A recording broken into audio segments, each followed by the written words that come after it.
आज इस वीडियो में जानेंगे कि बुद्ध का धम्म क्या था।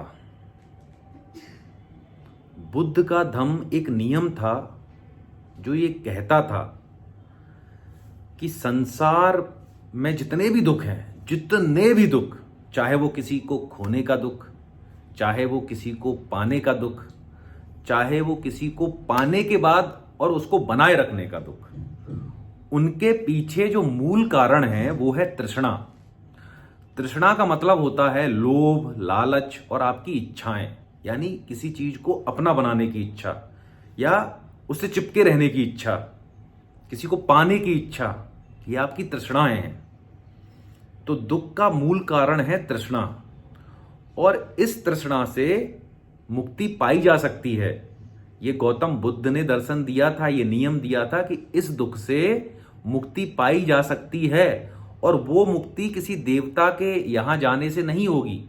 वो मुक्ति कैसे होगी? तो उसके लिए उन्होंने दिमाग को ट्रेंड करने की बहुत सारी ध्यान पद्धतियां विकसित की, जो वर्तमान में विपश्यना के नाम से जानी जाती हैं। तो ये तो हो गया गौतम बुद्ध का धम्म, यानी इस धम्म के अगर देखा जाए तो 3 पार्ट हैं। एक, सबसे पहला दुख, दूसरा तृष्णा, तीसरा दुखों से यानी तृष्णा से मुक्ति। वो कैसे संभव है? दिमाग को ट्रेंड करके। अब दिमाग को ट्रेंड कैसे किया जाए? तो बेसिकली हमने देखा है, यानी गौतम बुद्ध जब 29 साल की अवस्था में अपना घर छोड़ के और सन्यासी हो गए थे, तो उन्होंने एक ही चीज दिमाग में सोची कि दुखों का मूल कारण क्या है और इनसे मुक्ति कैसे मिले। तो उनको जब समझ में आया, जब वो बुद्ध कहलाए, जब उनको निर्वाण की प्राप्ति हुई, बुद्ध मतलब जिसको बोध हो गया, जिसको ज्ञान प्राप्त हो गया, और निर्माण मतलब होता है निर्वाण, निर्वाण उसका मतलब होता है कि जो आग है वो बुझ गई। तो वो कैसे संभव हुआ? तो गौतम बुद्ध ने ये जाना कि जो तृष्णाएं होती हैं ना, वो हर मनुष्य के अंदर होती हैं। जानवर में तो होती हैं, मनुष्य में बहुत ज्यादा होती हैं। जैसे एक एग्जाम्पल है कि कोई गाड़ी है, वो गाड़ी आपने देखी और एकदम से आपने गाड़ी तो देखी, लेकिन साथ में ये इच्छा भी कर ली कि काश मेरे पास ये होती। तो दुख का कारण वो गाड़ी नहीं है, दुख का कारण है वो गाड़ी को पाने की इच्छा, कि मेरे पास यार ये गाड़ी नहीं है।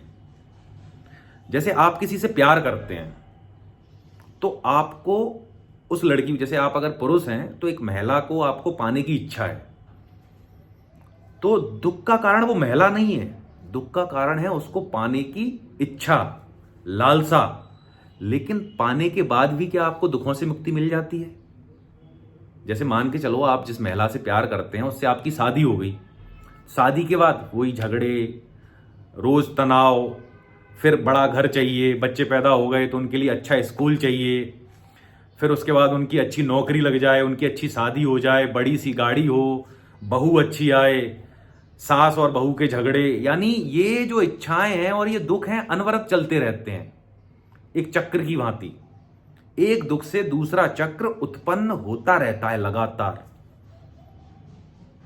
तो पिछले जितने भी दर्शन थे उनमें ऐसी बात कहीं नहीं कही गई कि दुखों से मुक्ति। वहां दर्शन में सीधा था दुखों से मुक्ति चाहिए, ईश्वर के पास जाइए, देवता के पास जाइए, किसी संत के पास जाइए, या किसी बाबा के पास जाइए। लेकिन गौतम बुद्ध ने सीधा जो उनको जो बोध हुआ कि तृष्णा को तभी खत्म किया जा सकता है जब हम वस्तुओं को, जब हम चीजों को उनके उसी रूप में देखें, उसी स्वरूप में देखें जैसी वो हैं। जैसे मान के चलो आपने गाड़ी देखी, गाड़ी बहुत अच्छी है, आपने बस गाड़ी देखी, लेकिन उसको पाने की इच्छा नहीं रखी, उसको खोने की इच्छा नहीं रखी। जो है उसको एज इट इज अपनाने की कोशिश करो। नहीं है तो नहीं है तो है। तब आप देखना कि आपको ना तो दुख में दुख होगा, ना सुख में सुख होगा। जैसे जब आप मेडिटेशन करते हैं ना, तो आपके शरीर में खुजली हो रही है। अब खुजली हो रही है तो उस खुजली को देखना है आपको, लेकिन जो खुजाने की इच्छा है उसको खत्म करना है। तो उसके लिए गौतम बुद्ध ने मेडिटेशन की कई सारी पद्धतियां विकसित की, जिनको कि वर्तमान में विपश्यना कहा जाता है। और ये विपश्यना पद्धति ऑल ओवर द वर्ल्ड आप किसी भी विपश्यना सेंटर में जाके सीख सकते हैं। 10 दिन का कोर्स होता है और इसमें आपको शांत रहना पड़ता है 10 दिन, कोई मोबाइल नहीं, बहुत हल्का फुल्का खाना और सुबह 4 बजे जगना है, रात को 9:30 बजे तक सोना है और सारे दिन आपको ध्यान करना है, क्योंकि 10 दिन में आपको सीखना है। उसके बाद फिर आप घर आके 1 घंटे डेली कर सकते हैं। तो उसमें जो प्रारंभिक रहता है, ये जो हिस्सा होता है ना, यहाँ पे आती हुई सांस और जाती हुई सांस पे ध्यान देना रहता है। तो बेसिकली ये जो वर्तमान में चल रहा है ना, उसको देखना है बस। अब वर्तमान में हमारे पास क्या चल रहा है इस पूरे शरीर में, हम सांस को ही अनुभव कर सकते हैं।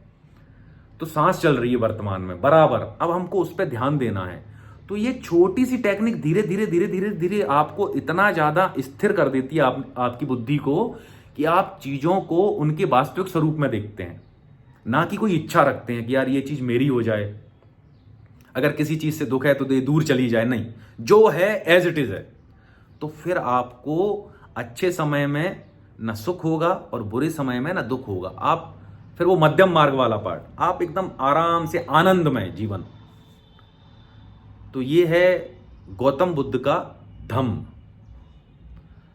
तो आइए आज से और अभी से मेडिटेशन हम मिलकर करें, जिससे कि सारा विश्व दुखों से मुक्त हो जाए, क्योंकि दुखों के कारण ही ये सारी दुनिया आतंकवाद, हिंसा, तेरा मेरा, परिवार में लड़ाई झगड़ा, सास बहू का झगड़ा, भाई भाई का झगड़ा, इन सब से मुक्ति मिल जाएगी आपको। तो आइए कोशिश करके देखते हैं, कोशिश करने में क्या जाता है और आपको उसके अच्छे परिणाम मिलेंगे। धन्यवाद। जय हिंद, जय भारत।